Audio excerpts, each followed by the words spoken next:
Assalamualaikum warahmatullahi wabarakatuh. Di pertemuan kali ini saya akan menjelaskan sedikit tentang sorof, itu bab bina. Tapi di sini saya akan merangkan bina salim saja. Insya Allah bina mu'tal akan saya bahas di pertemuan selanjutnya. Baik, langsung saja ke videonya.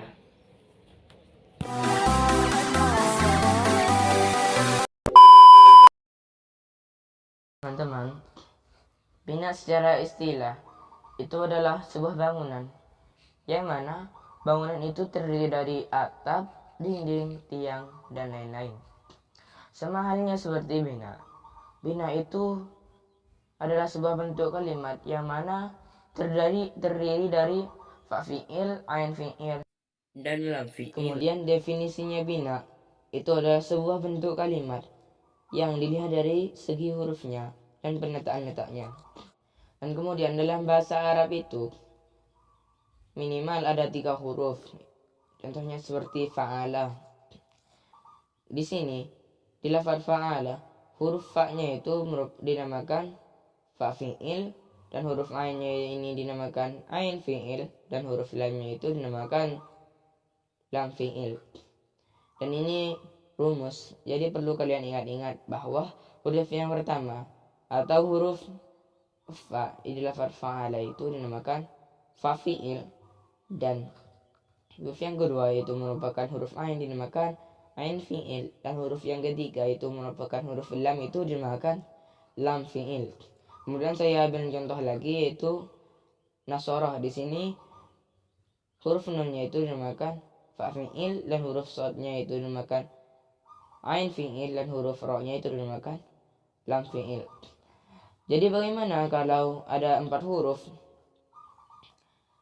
Jadi kalau 4 huruf itu misalnya contoh fa'lalah.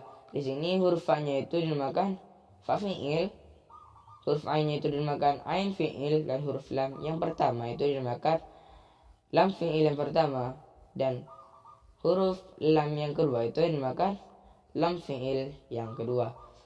Ya, dan saya ambil contoh lagi, misalnya lafaz basmalah. Di sini huruf ba-nya itu dinamakan fa fi'il, dan huruf sin-nya itu dinamakan ain fi'il, dan huruf amimnya itu dinamakan lam fi'il yang pertama, dan huruf lamnya itu dinamakan lam fi'il yang kedua.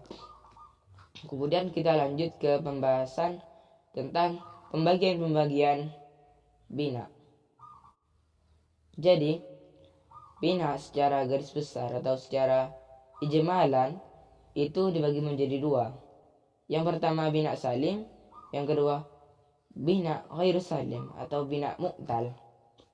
Kemudian kita lanjut ke pembahasan pembedaan antara bina salim dan bina mu'tal. Jadi kalau bina salim itu semua hurufnya itu tidak terdiri dari huruf ilat.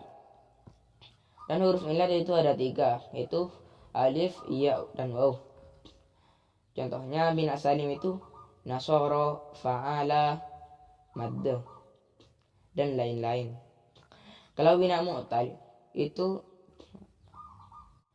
sebuah bentuk kalimat yang salah satu hurufnya atau 2 hurufnya itu terdiri dari huruf ilat. Contohnya yasaro, wa'ada, wako, dan lain-lain.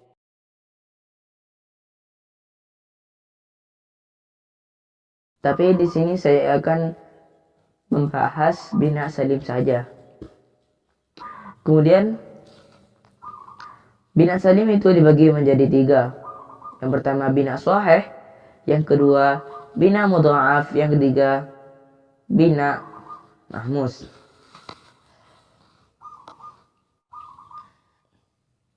Kemudian yang dinamakan bina shahih itu adalah sebuah bentuk kalimat yang fa fi'ilnya, ain fi'ilnya, dan lam fi'ilnya itu tidak terdiri dari huruf ilat, dan tidak berupa tasdid atau 2 huruf yang sama, dan juga tidak terdiri dari huruf hamzah.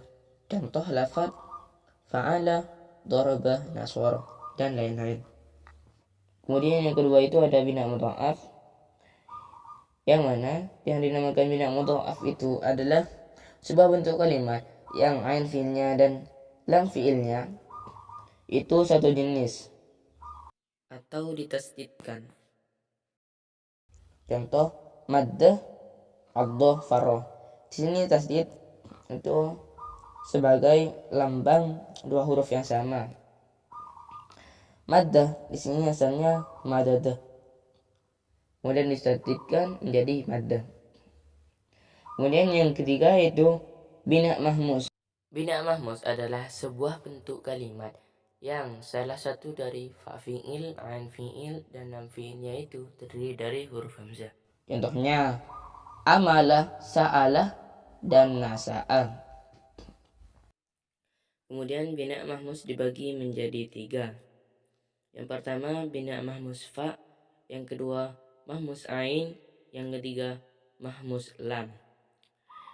Di sini saya ambil sikatnya saja. Kalau mahmus fa, huruf hamzahnya ada di fa fi'ilnya. Contohnya amalah. Kalau mahmus ain, huruf hamzahnya itu ada di ain fi'ilnya. Contohnya sa'alah. Kalau mahmus lam itu huruf hamzahnya ada di lam fi'ilnya. Contohnya nasya'a. Ya, semoga kalian paham dan materi yang sudah saya sampaikan. Cukup sampai di sini pembahasan tentang bina dari saya. Mohon maaf karena saya tidak membahas bina mu'tal. Mungkin saya akan membahas bina mu'tal di pertemuan selanjutnya. Assalamualaikum warahmatullahi wabarakatuh.